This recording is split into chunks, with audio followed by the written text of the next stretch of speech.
Hello and welcome back to Marvelous Videos. In today's video, we're talking about the futuristic megacorporation that wanted to mess with the deadly Xenomorphs and in return got exactly what they deserved. We're talking about the sinister Weyland Yutani Corporation, which was first introduced in Ridley Scott's 1979 Alien movie. From robotics, AI, and medicine to terraforming and interstellar mining and colonizing planets, Wey-Yu had their roots in everything. But what made this British-Japanese conglomerate pure evil was their willingness to sacrifice employees and even entire space colonies to procure xenomorph samples. Want to know more about the company's secret horrors? Well, we're ready to dive into the Weyland Yutani vaults, but before we get too far ahead of ourselves, we have a very small request. If you like our content, please support us by subscribing to the channel. This is a small click for you, but for us, it means a lot. Thank you. Let's begin.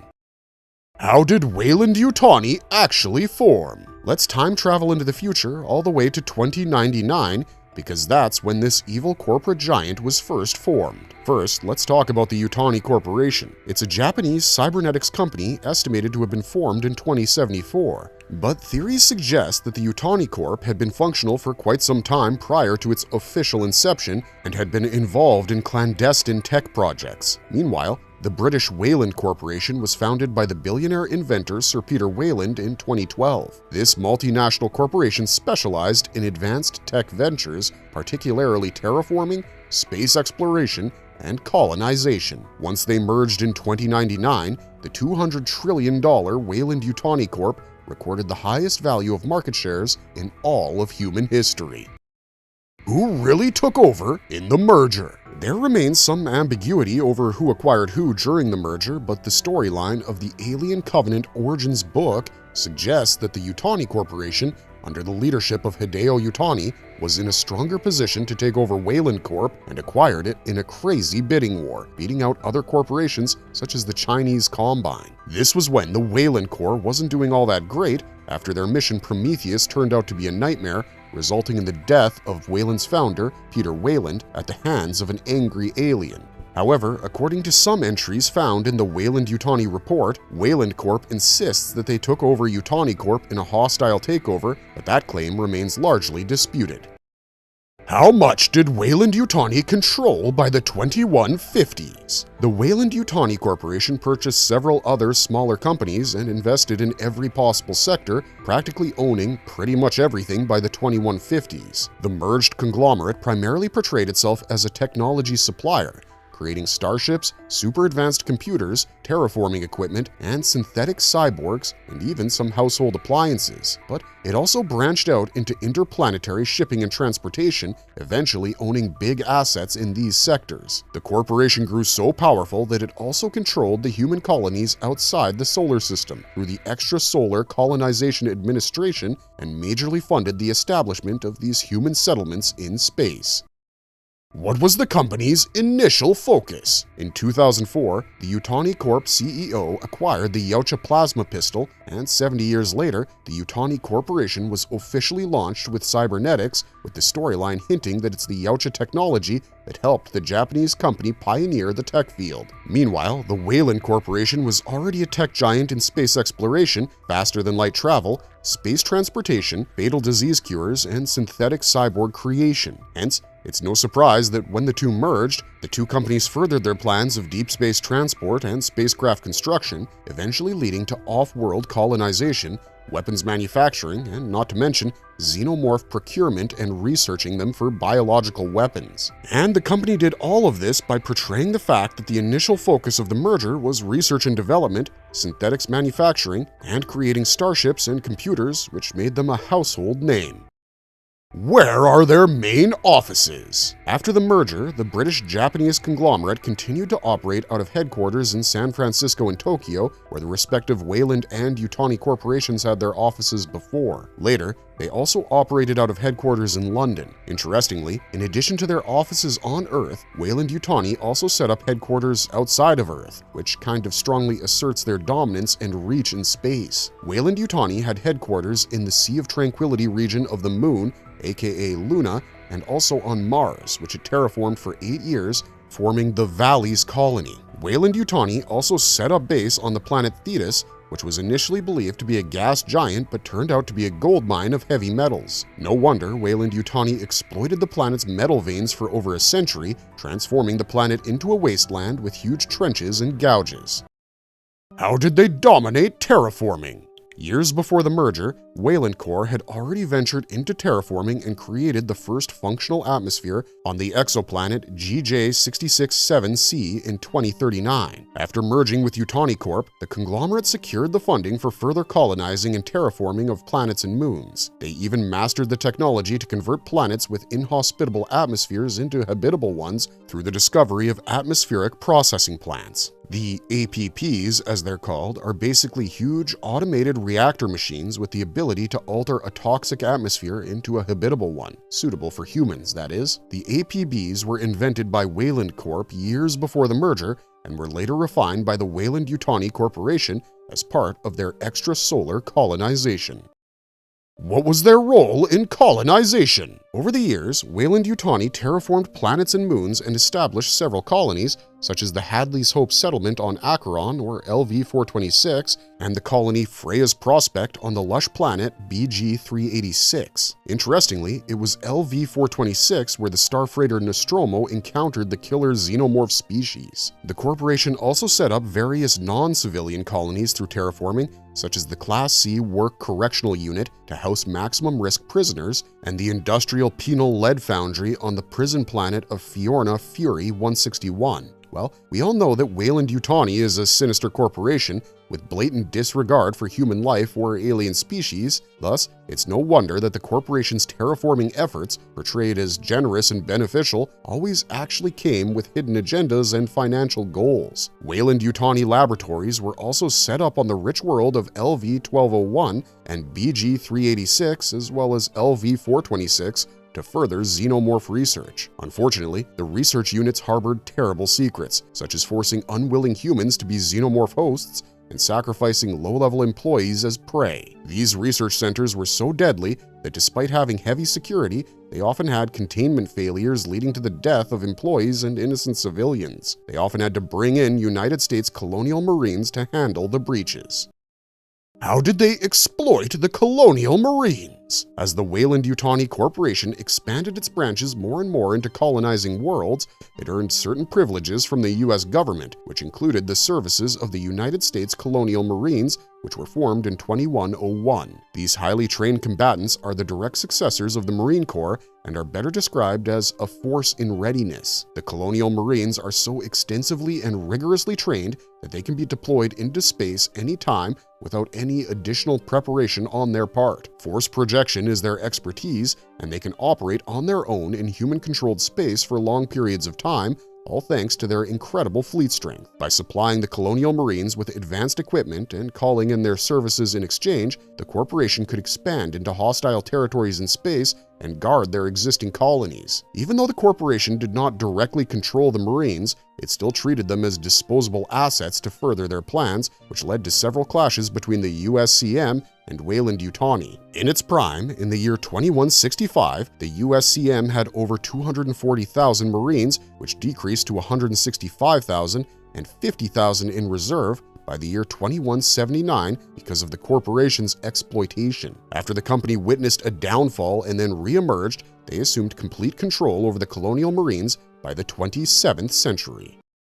Did they employ their own private armies? In addition to the services of the Colonial Marines, the company, as the merged corporation is known as, also employed highly trained private military contractors. These private security personnel are actually ex-military veterans and mercenaries who protect the corporation's assets, research stations, and colonies. Basically, these guys take over when the Colonial Marines have been deployed elsewhere. The private contractors come with a lot of firepower in their arsenal and carry out all sorts of missions, from black site protection to facing hostile forces. It's rumored that Weyland Yutani has an even more aggressive security team within the corporation, but the company prefers to keep it a top-secret affair. What was their most ruthless secret? Remember when we told you that everything that this sinister corporation does has a hidden agenda? All along, the Weyland Yutani Corporation has been obsessed with the deadly xenomorph alien species. Each and every effort they made towards space research and development was with one single agenda: to acquire a xenomorph species study it, and develop bioweapons out of it. And that's been their most terrible secret, hidden behind a bunch of publicly benevolent space ventures. The company's bioweapons missions were hidden not just from the public, but also from most of its employees, even those who were sent to encounter a broken-down alien spaceship. In the first Alien movie, the corporation received a signal from the LV-426 planetoid and intercepted it to be a warning against the Xenomorphs, particularly the XX-121 species. Fully aware of the dangers, the company still dispatched the US CSS Nostromo to look into the alien ship without informing them of the hostile species inside, which means the company didn't mind sacrificing entire crews and destroying entire colonies for xenomorph research. The Weyland Yutani Corporation also has an open secret: their corrupt practices. Senior officials would often bribe inspectors to sign off on their large fleets of space vehicles without actually adhering to safety protocols. Why were they obsessed with xenomorphs? To help you understand the sinister corporation's obsession with the aliens a little better, here's a little background on the Alien franchise storyline. After years and years of research, the company believes that the xenomorph is the perfect organism to ever exist, and hence would make for the most appropriate component for biological warfare or genetic advancement. According to the corporation, the xenomorph is a wondrous creation because it's immune to most weapons and earthly diseases, has an aggressive reproductive process, and can adapt to extreme off-world environments. The company wanted to study a xenomorph and exploit the species' ability to make bioweapons and other genetic modifications. Weyland Yutani believed that self-replicating bioweapons such as the xenomorph could serve the corporation really efficiently in their force projection operations across space. These bioweapons would replace traditional soldiers and their ammunition, which often stood no chance against unexpected threats such as hostile alien species from extreme conditions. Now, the storyline: the Alien movie franchise is set in the vast expanse of the dark cosmos, where humans are a spacefaring species that make long-distance interstellar trips in cryosleep. During one such tour in the year 2122, the crew of the towering ship Nostromo intercepts a signal coming from a nearby moon, LV-426, when they were instructed by the corporation to redirect to the planetoid to investigate the source. But prior to this, the corporation was already aware of a broken-down ship transmitting the signal and had intercepted it to be a warning about the xenomorphs. Nevertheless, they sent the Nostromo to the planet without telling them what to expect. On LV-426, the protagonist Ellen Ripley and her colleagues discovered an abandoned alien ship, and once inside, they chanced upon the carcass of a gigantic dead extraterrestrial, the pilot of the ship. This pilot came to be referred to as the Space Jockey and is believed to have steered the ship, aka the derelict, and crashed on LV-426 eons ago. Exactly how long ago still remains a mystery. This encounter with the fossilized space jockey is crucial as it kickstarts the events of the movie. The Nostromo crew members soon realized that the space jockey was carrying a dangerous cargo, a clutch of xenomorph eggs,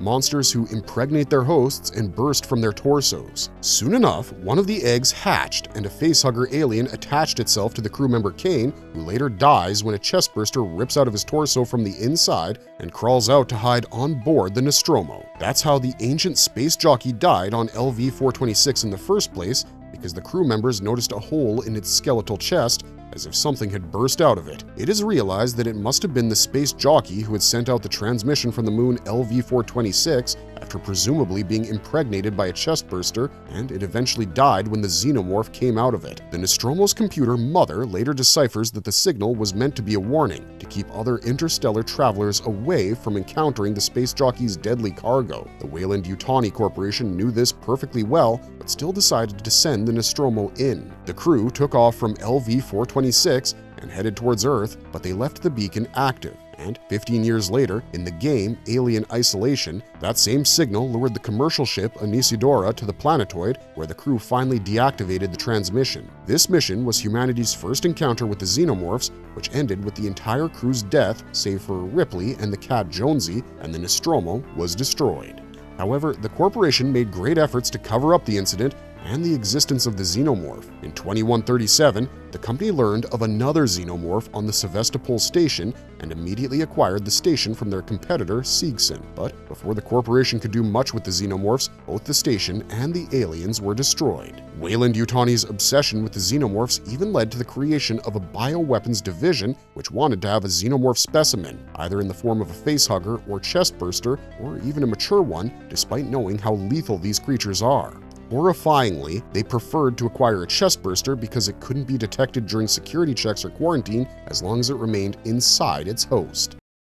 How did they cover up the Nostromo incident? Any trace of alien involvement was removed from the Nostromo's mission reports. The company's official analysis for the loss of the Nostromo said that the ship had a systems malfunction. The company also dismissed Ellen Ripley's testimony, as seen in the 1986 movie Aliens. They not only revoked her flight status and suspended her license, they also termed her delusional. The company also said that there's no evidence to back her claims that the Nostromo crew encountered aliens on their mission, especially since LV-426 was successfully being terraformed at that time without any disturbances. They also most likely altered the Nostromo's data logs that would prove Ripley is actually telling the truth. As part of their cover-up, the company also ensured that only select insiders, such as the synthetic operative Ash or the ruthless executive Burke, knew about the Xenomorphs.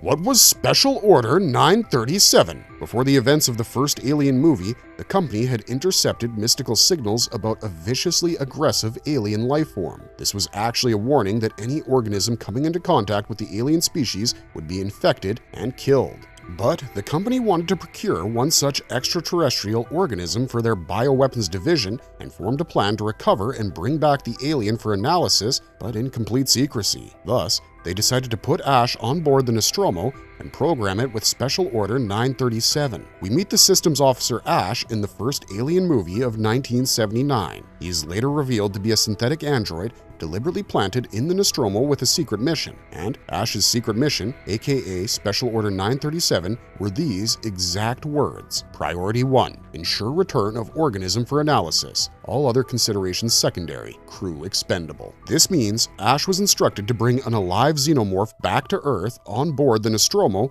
even at the cost of the crew's death. Once the Xenomorph was discovered, Ash did everything in its power to secure it and bring it back for investigation. Unbeknownst to the Nostromo crew, Ash was to direct the ship to an undisclosed location where a special Weyland Yutani crew would be waiting to collect the organism. The ship's mainframe computer, named Mother, also had the same directives, and hence, it caused the Nostromo to reroute towards LV-426 in the first place. How did Weyland Yutani use penal colonies? Penal colonies are typically built to exile prisoners to a remote location away from civilians, and the company did just that, but on a different planet. Fiorina 161, aka Fury, was a barren planetoid with harsh conditions located in the outer veil, with temperatures fluctuating between 40 degrees Celsius during the day and -20 at night. Its distance was estimated to be some 19.5 light-years from Earth, but Weyland Yutani kept the exact location a secret for security purposes, as the planet housed the C-Max or Class C Work Correctional Unit. C-Max was a high-security prison for the most dangerous criminals with the double Y chromosome syndrome. This was a condition that affected males in the 22nd century and afflicted them with criminal tendencies. This facility was established in 2152 and was created as a mining station where the highly dangerous criminals would be detained. By doing that, the company generated a large workforce, albeit with criminals, to carry out rigorous industrial work. The prisoners were used as free labor for the lead foundry that was built alongside the prison. At one point, the facility had as many as 5,000 inmates who made lead shielding for nuclear and toxic waste containment systems. Did they run illegal R&D facilities? Well, no points for guessing that a company so obsessed with bioweapons and extraterrestrial DNA wouldn't have secret research and development facilities for carrying out the most bizarre experiments. Weyland Yutani, with its keen interest in the unethical production of synthetic and biological weapons, indeed runs top-secret R&D facilities throughout their controlled territories. And the acquisition of the chemical AO3959X.9115 and the mutagenic substance Plagiarius praepotens for use as self-replicating biological weapons is a primary focus of these research units. The company stepped up its secret efforts after two significant disastrous events, the massacre on LV-426 and the destruction of the Nostromo. And then, years later, Ripley's death on the planet Fury, killing the xenomorph embryo she was carrying. The company soon set up facilities like Cathar Station for xenomorph research and RB-232, aka the Cold Forge. However, containing xenomorphs safely was still a challenge despite these remote location facilities. This is where the narcissistic Michael Bishop comes in, leading special teams that search the frontier for alien specimens, engineer ruins, and hive worlds. In addition to its unauthorized R&D facilities, Weyland Yutani also illegally created cybernetic exosuits and unlawful combat androids for the US colonial marines.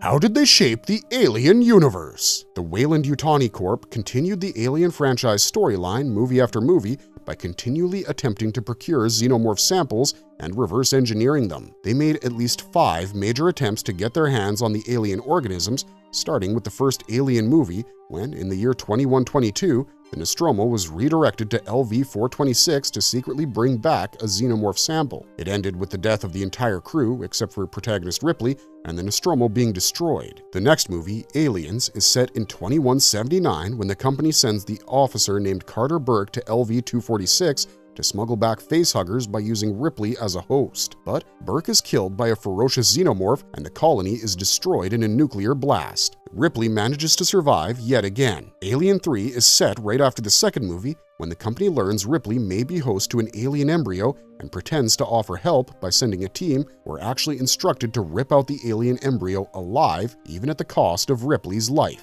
But Ripley sacrifices herself and the alien dies with her. This brings us to the movie Alien Resurrection, set in 2379, 200 years after Alien 3. In this timeline, Weyland Yutani has been succeeded by an interstellar military force, the United Systems Military, which clones the deceased Ellen Ripley and extracts a xenomorph out of her on board the USM Auriga. But of course the xenomorphs escape, leading to an infestation, and eventually the Auriga is destroyed by crash landing it on Earth, causing severe damage and destruction to the planet. Then comes the movie Alien Romulus, which is set in 2142, bridging the gap between the first and second Alien movies. In this storyline, Weyland Yutani recovers xenomorph material from the wreckage of the Nostromo and carries out wacky experiments on the Renaissance Station to develop the mutagen named Prometheus Fire to ultimately create bioweapons. But the Renaissance is eventually overrun, the crew is killed, and the ship is set on a collision course to crash with the planet LV-410. Thus, it's the Weyland Yutani Corporation all along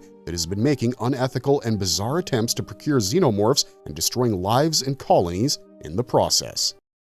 What happened during the company's downfall? After a megalomaniacal run till the 23rd century, the company had to face several political, financial, and legal struggles, starting with the new Indie colony. The colony fought for their independence, sued the company, and won, freeing themselves from the corporation's control. Just a few years later, Weyland Yutani's manufacturing unit received a severe blow when rival conglomerate Ridley got the contract to supply the US military with faster-than-light vehicles. By the year 2349, corporate giants such as Weyland Yutani were banned by the government altogether. The company appealed against the ban and pursued the request in an expensive case for 3 long years, but they still lost, and the company stopped all of its operations, at least for then. Meanwhile, the US military took over many of Weyland Yutani's research and development facilities.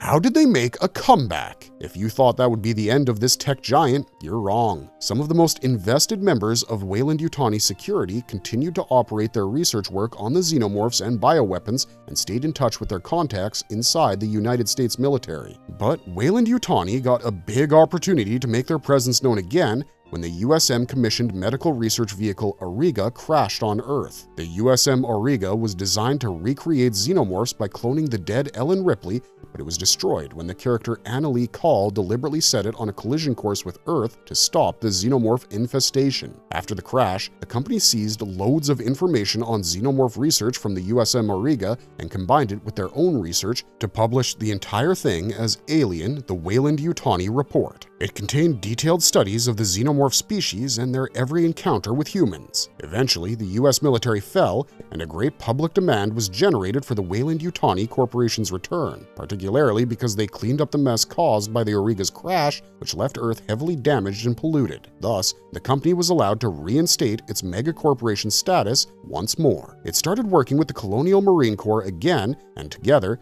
they fought against the invasion of a clan of human scientists called the Rage or the Founders around the late 27th century. What's their role in the alien Romulus era? Alien Romulus takes place roughly 3 decades after the events of the first Alien movie in 2142. It begins with a glimpse of Weyland Yutani researchers discovering a cocooned xenomorph in the remains of the Nostromo that was destroyed in 2122. In this timeline too, the corporation is obsessed with dangerous xenomorph experiments, this time taking place on the Renaissance space station. The scientists attempt to create a compound called the Z1 by reverse engineering xenomorph biology. This compound, also known as Prometheus Fire, is a genetic accelerant serum which the company wanted to use to speed up human evolution so that they could colonize more and more off-world locations. How did they influence government and law? Soon after the merger, Weyland Yutani began acquiring government and military contracts from all nations. Soon enough, they colonized planets in the solar system and beyond and became a major power player in advanced tech and space exploration sectors. Their influence was so strong that the company had deep ties within the United States colonial marines, particularly with select officers, secretly referred to as the songbirds, who could be manipulated by the company through bribes. It's also said that the company regularly bribed several congressmen of the United Americas and parliament members of the Three World Empire so that Weyland Yutani could seek the service of their militaries to expand their own interests. Who are the dog catchers? By now, we know that the company began outsourcing their security protocols to several military companies, but after very many years, they finally decided to purchase the military corps and create an entire commando segment of their own to safeguard Weyland Yutani assets. These commandos were elite special forces, and the colonial marines often referred to them as guerrillas because of their ape-like suits. The dog catchers, mentioned in some of the Alien franchise games, were a special branch of the Weyland Yutani commandos who were trained specifically for procuring xenomorphs. However, having never trained against an actual xenomorph, these dog catchers weren't that effective in the face of a real alien threat. Despite their extensive training, most of their knowledge was based on theories.